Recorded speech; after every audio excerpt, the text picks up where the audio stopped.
Petrol ও octane নিতে আসা যানবাহনের সংখ্যা কমছেই না। প্রতিদিন দীর্ঘ হচ্ছে পাম্পের সামনের লাইন, ছাড়িয়ে যাচ্ছে কয়েক কিলোমিটার পর্যন্ত। এখনো কেউ মধ্যরাতে, কেউ ভোররাতেই পেট্রোল পাম্পে সিরিয়ালে দাঁড়িয়েছেন। 10 থেকে 12 ঘন্টার প্রচেষ্টায় তেল পাচ্ছেন তারা। সরকারের তেল সংকট না থাকার ঘোষণার পরেও এমন ভোগান্তিতে ক্ষোভ প্রকাশ করেন ভোক্তারা। 11টার সময় তেলের পাম্পে তেল আসছে, তারপরে যে আস্তে আস্তে টানা শুরু হয়েছে আর কি। বিভিন্ন জায়গায় যায়, সিরিয়াল অনেক থাকে, পাওয়া যায় না।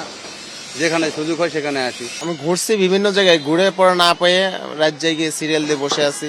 পেট্রোল পাম্প কর্তৃপক্ষ জানিয়েছে আগের মতোই তেল সরবরাহ পাচ্ছেন ডিপো থেকে।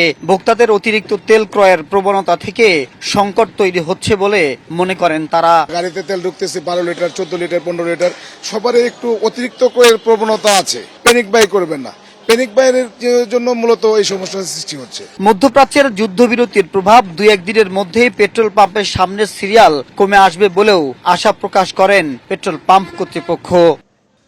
মাহবুব আজমি, বৈশাখী সংবাদ, ঢাকা।